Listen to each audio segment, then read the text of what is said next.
Have you ever poured your whole heart into loving someone, believing they'd love you back just as fiercely, only to feel that love thrown away like it meant nothing? My name is Eldora, and I'm 60 years old.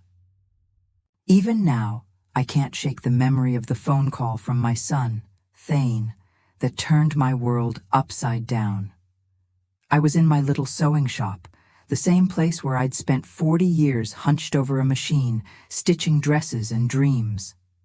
I'd just retired, my hands still calloused from decades of threading needles. My plan was simple: sell the shop, move to the city to be near Thane, and spend my final years with family. I pictured us sipping tea on his porch, maybe even sewing together like we did when he was a boy. Those thoughts warmed me as I locked up the shop that evening and headed home. I was making chamomile tea in my kitchen when the phone rang. Thane's name lit up the screen and my heart skipped. He hadn't called in months, so I thought maybe he missed me or wanted me to visit. I answered, my voice bright. "Thane, sweetheart, how are you?" But his tone was ice cold, like a stranger's. "Mom, we need to talk, seriously." I sank into a chair, the teacup warm in my hands, a knot tightening in my chest. He didn't waste time. "Mom, you're getting older. Living alone isn't safe anymore. What if you trip or get sick? I've signed you up for a care home. Someone's coming next Tuesday to help you pack." His words hit like a slap. My hand shook, but I tried to stay calm. "Thane, I was going to move near you. I can still manage on my own." But he cut me off, his voice sharper. "Mom, this is best for both of us. It's all arranged." I wanted to ask why he hadn't talked to me first, but my throat closed up. All I heard was his sigh, as if explaining was a chore. The call ended, with a curt, "I'll check in later. Get ready." And then, silence. I sat there in the kitchen, the teacup long gone cold, staring at the phone as if it could explain why Thane had turned so distant. The hum of the old sewing machine in this corner seemed to mock me, whispering memories of a life I'd built for him. This shop, this home, every stitch I'd ever sewn was for my son. How did it come to this? When Thane's father, Rufus, walked out on us, Thane was just 7. Rufus left without a word, no note, no goodbye, just an empty closet and a hole in our lives. I was 28, alone, with a boy who cried for his dad every night. I'd hold Thane close, humming old lullabies, pushing down my own grief to be his rock. The sewing shop became our lifeline. I'd work late, my fingers sore from pinning patterns, my eyes burning from the dim light. I took every job, wedding. Dresses, curtains, even patching neighbors' jeans for free, just to keep Thane in school, to buy him books, to make sure he never felt less than his classmates. I remember the little things most. The way Thane would sit on the shop floor, doodling on scraps of fabric with my chalk. One time, he drew a wonky heart on a piece of cotton and said, "Mom, this is for you forever." I kept that fabric, tucked in a box with his baby shoes. We'd bake bread together in the evenings, the kitchen filled with the smell of yeast and his laughter as he kneaded dough. I'd tell him stories about the dresses I made, how each one held a piece of someone's life. He'd listen, eyes wide, and say, "Mom, you're magic with a needle." Those moments were my treasure, worth more than any paycheck. To give Thane a shot at college, I skipped meals, sold my mother's old brooch, worked through fevers. When he got into a tech program, I cried harder than he did, seeing his name on that acceptance letter. Every ache in my hands, every late night, felt worth it. I'd look at his graduation photos on the shop wall, his grin so big, and feel a strength I didn't know I had. I gave him everything, thinking it would bind us forever. But now, Thane's voice echoed in my head. A care home, like I was a problem, to be shelved. I walked to the shop counter where a photo sat, me, Rufus, and Thane, his tiny hand in mine, smiling at a county fair. I traced his face, wondering where that boy went. Had I loved him too much? Spoiled him by shielding him from the world's sharpness? Or had I failed somehow, raising a son who saw me as a burden? The shop held every memory. The machine where I taught Thane to sew his first button. The shelf where we stacked bread loaves to cool. To Thane, it was just property to sell, a line item to cross off. I didn't argue on that call. I'd spent years putting him first, swallowing my own needs. When Rufus left, I vowed Thane would never feel abandoned. So if he thought a care, home was best, I'd go. I didn't want to weigh him down. I sank onto a stool, the photo still in my hand. The shop felt smaller, the walls closing in with the weight of all I'd given. I whispered to the empty room, "What did I do wrong, Thane?" There was no answer, just the faint creak of the old floorboards and the ache in my chest that wouldn't let go. The following Tuesday, a care home worker showed up at my shop, her clipboard as brisk as her smile. I packed light, a few dresses, my sewing kit, and the family photo of me, Rufus, and Thane. As the car pulled away, I kept my eyes forward, afraid that looking back at the shop would break me. I'd spent my life stitching things together, but now it felt like every thread was unraveling. The care home was a squat building on the edge of town, surrounded by neat lawns that felt too perfect. They led me to a small room with a bed, a big table, and a window overlooking a flower bed. I set the photo on the table, but every glance at Thane's young face sent a pang through me. I told myself he'd call soon, that he was just busy. But days passed, then a week, and my phone stayed silent. Deep down, I knew he didn't want to reach out. Life at the care home settled into a dull rhythm. Breakfast was toast with jam, followed by checkers in the common room or old radio shows crackling through a speaker. I tried to fit in, nodding when Vera, a warm-eyed woman with a cane, talked about her garden back home. But I felt like a stranger in my own skin, like I didn't belong among these routines. I'd sit by the window, staring at my phone, willing it to buzz with Thane's name. The screen never lit up. I missed the hum of my sewing machine, the smell of fresh bread in my kitchen, the way Thane's laughter used to fill the shop. Now, my days were measured by the clink of breakfast trays and the slow tick of a wall clock. The nurses were kind, the residents friendly, but every night, lying in that narrow bed, I felt hollow. I'd given my life to Thane, and here I was, alone in a room that wasn't mine, wondering if I mattered to anyone. Then I met Callista. She was a young nurse, barely 30, with a braid and a smile that felt like sunlight.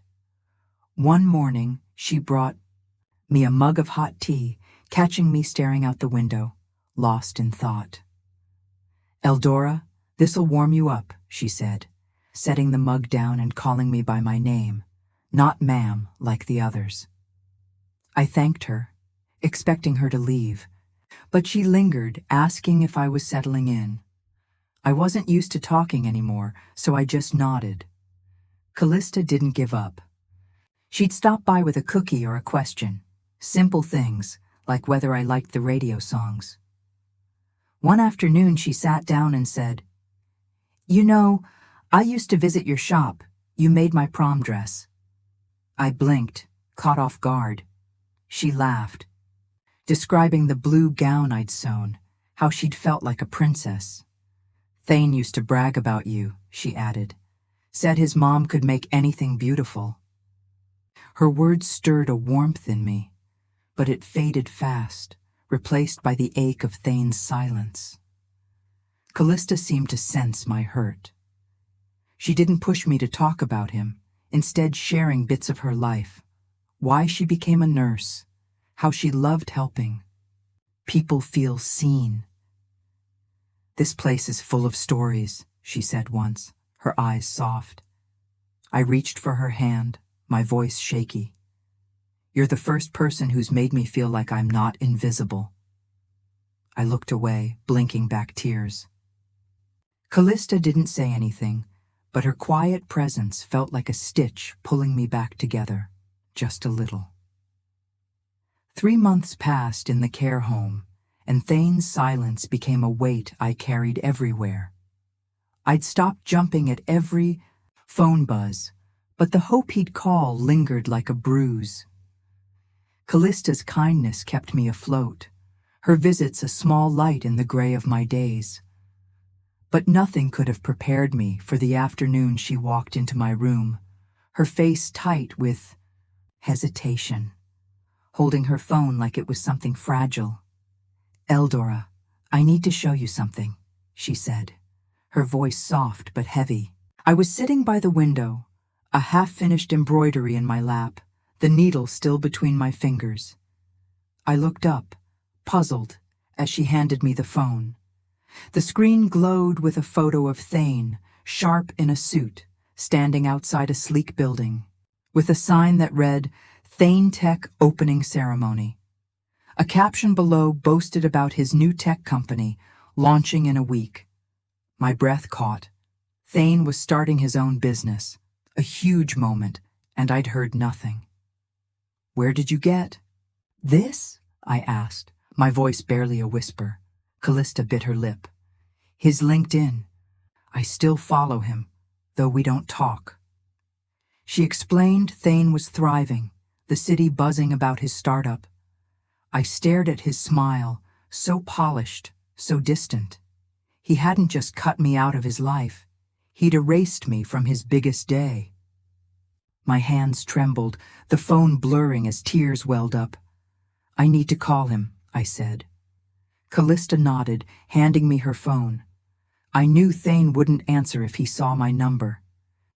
The phone rang forever before he picked up, his voice clipped. "What? I'm busy." I swallowed hard, trying to sound steady. "Thane, it's Mom. I saw your post about the company. Why didn't you tell me?"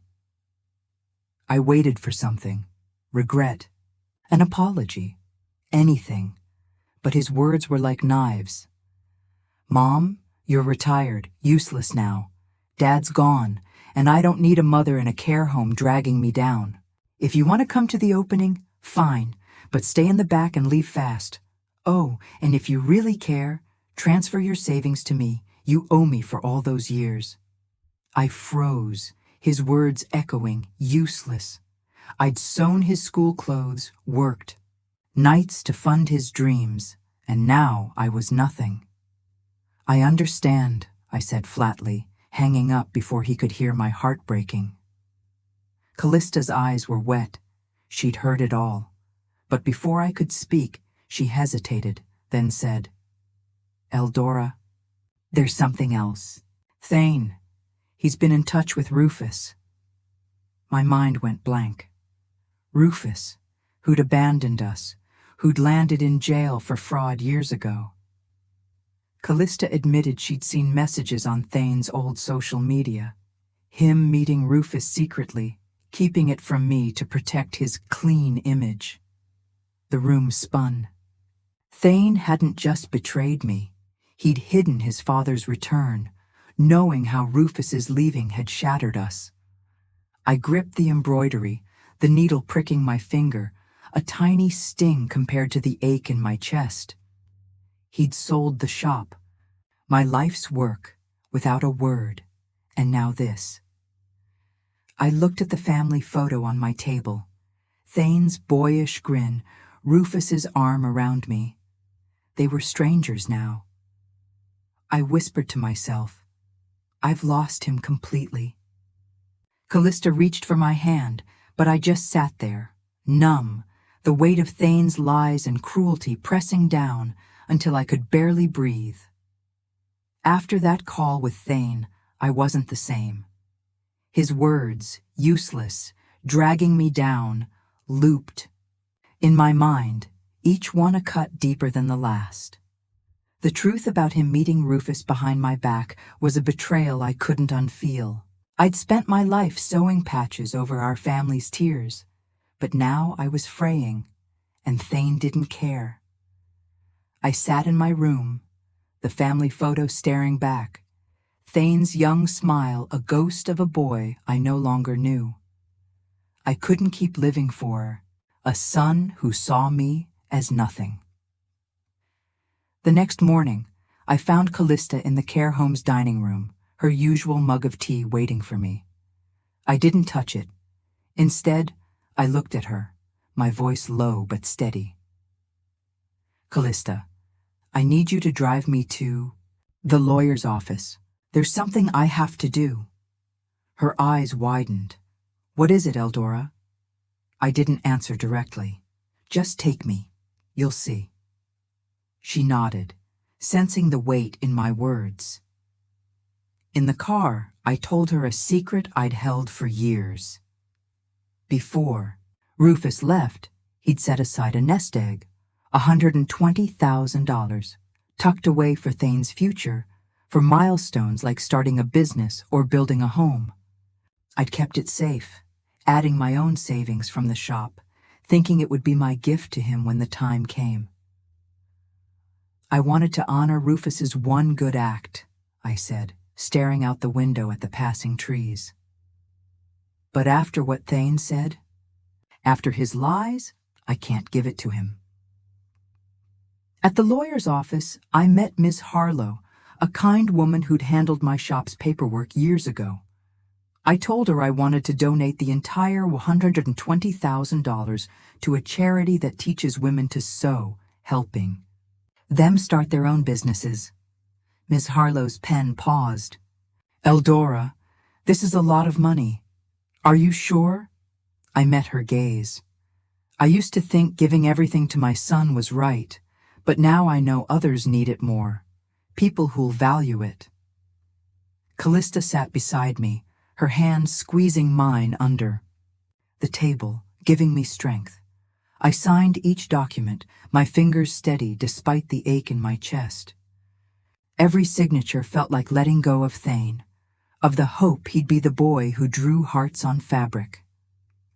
When I signed the last page, a weight lifted, like I'd unpicked a knot that had held me too long. Thank you, I told Ms. Harlow, my voice soft but sure. As we drove back, Callista glanced at me. Eldora, you're stronger than you know. I gave a small smile. I'm just done letting anyone else decide what I'm worth. The days after signing away the savings felt lighter, like I'd shed a heavy coat I'd worn too long. But there was one thing left undone, one final thread to cut. Thane's company opening was days away. A Thane was about to step into his spotlight, and I couldn't let it pass without saying my piece, not to hurt him, but to free myself. I sat at the small table in my care home room, the family photo beside me, its edges worn from years of touch. Under the dim lamp, I took a sheet of paper and a pen, my hand trembling as I began. Thane, my dear, I wrote. I don't know if you'll read this, but I need to say what's been choking me. I poured out my heart, how I'd raised him alone after Rufus left, stitching together a life from scraps, working late nights so he could have a future. I wrote of the joy of watching him grow, and the pain when he sent me here without a word. I told him how his words, calling me useless, demanding my money, had shattered me. And I wrote about Rufus, how his secret meetings with him cut deeper than anything, a betrayal of the family I'd fought to hold together. I didn't want him to hurt, only to know. I kept your father's savings for you, thinking it would build your dreams, I wrote. But you don't need it, and I can't hold it for you anymore. I've given it to women learning to sew, to build their own lives. I paused, my eyes stinging. I'm not angry, Thane. I wish you well. But I'm keeping my savings, my pride, and my heart. This is all I have left to give. I pulled a crisp $5 bill from my wallet, one I'd saved from when Thane was small, when he'd beg for candy money at the corner store. I tucked it inside, adding, "This is my gift for your new start. Be happy." I sealed the envelope, my chest tight but calm. It wasn't about punishment. It was about me standing tall. I handed it to Callista the next morning.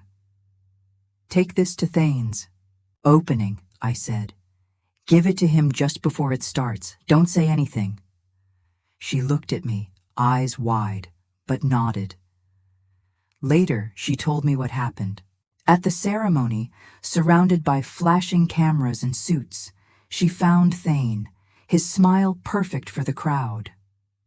She handed him the envelope. He opened it, his hands shaking as he read. The $5 bill fell to the floor, and his face crumpled. He stood there, tears streaming, clutching the letter as the room buzzed around him, oblivious. After sending that letter, something shifted inside me. I'd spent months waiting for Thane's call, letting his silence define me. But now, I wanted to live. Again, not for him, but for myself. The care home, once a place of exile, started to feel less like a cage. I began joining the others, timidly at first, as if I'd forgotten how to belong.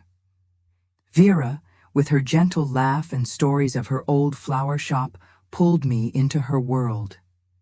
We'd sit in the garden, stitching simple quilts for the lounge, our needles flashing in the sun.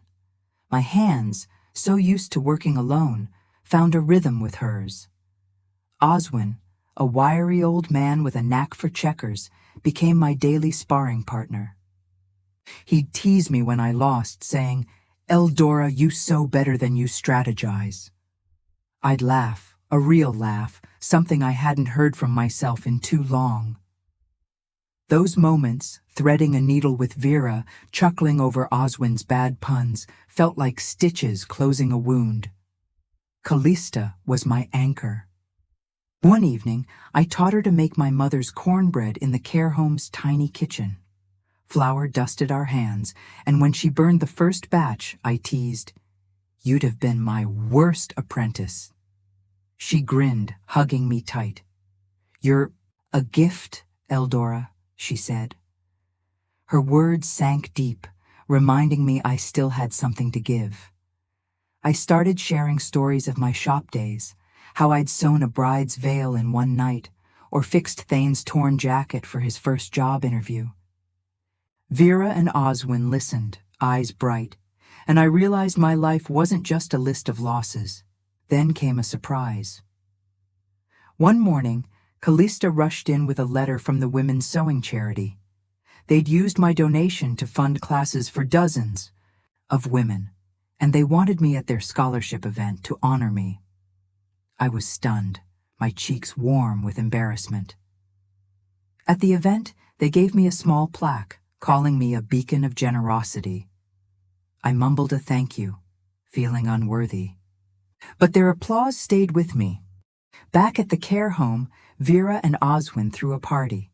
They hung streamers, baked cornbread with Callista, and played Sweet Home Alabama on an old radio.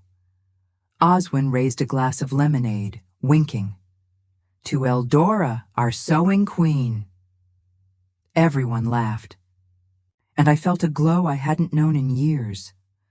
I looked around at their faces, Vera's kind eyes, Oswin's goofy grin, Callista's proud nod, and saw a family I'd built without meaning to. The family photo on my table didn't hurt as much anymore. I'd carried it like a wound, but now it was just a piece of my story, not the whole of it. A few weeks after the party, I was in the garden with Vera, pinning quilt squares, when Callista hurried over, her face tense. "Eldora, Thane's here. He wants to see you. My needle froze mid-stitch, my heart thudding. I'd sent the letter, said my piece, and thought that was the end. Thane had come once before, right after his opening. But I wasn't ready then. Now I wasn't sure I ever would be. I set the quilt down, wiping my hands on my apron. "What did you tell him?" I asked.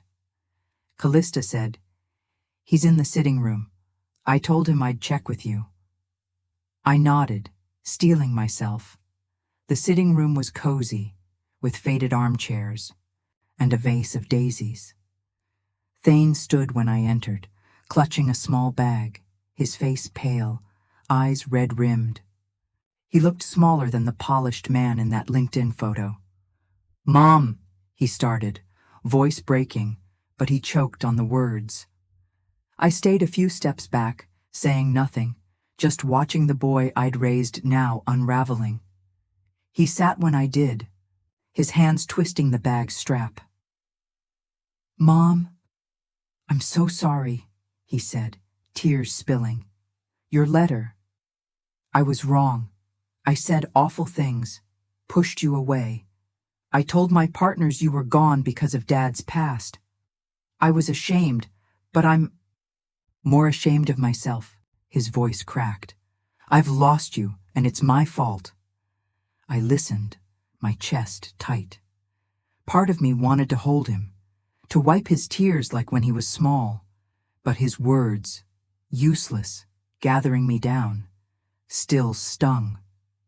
And the truth about Rufus lingered like a shadow.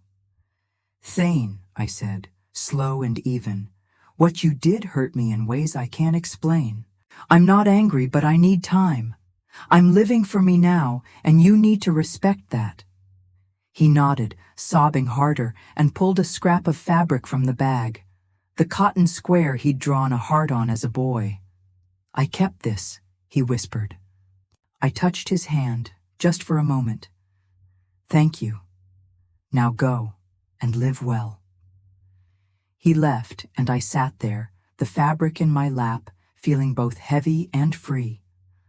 After Thane's visit, I carried on, stitching my days together with small joys. So with Vera, our quilts piling up in the care home lounge, each patch a story we shared. Oswin and I played checkers, his jokes pulling laughs I didn't know I still had.